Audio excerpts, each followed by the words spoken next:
জীবনের শেষ গোলার্ধে আমার চোখের জলের ভান্ডার তেমনি সক্রিয় হয়ে ওঠে।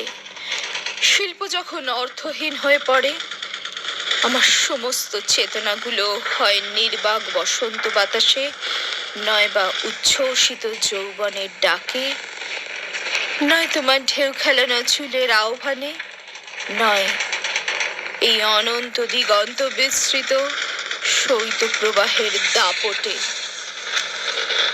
যা তোমার আমার হৃদয়ের চোরা বালি হারিয়ে যায় গোধূলি বেলার অসংলগ্ন বাক্যালাপে।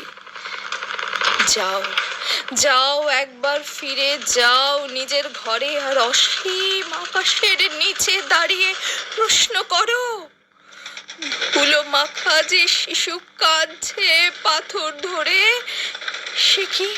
সে কি এই গ্রহের মানুষ নাকি অন্য গ্রহের?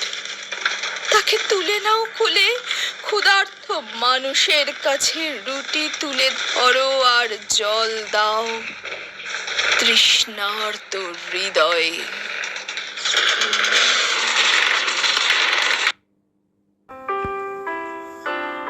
ভিডিওটি ভালো লাগলে লাইক করো আর চ্যানেলটিকে সাবস্ক্রাইব করে বেল আইকনটা প্রেস করে দিও। ভালো থেকো, ভালো রেখো।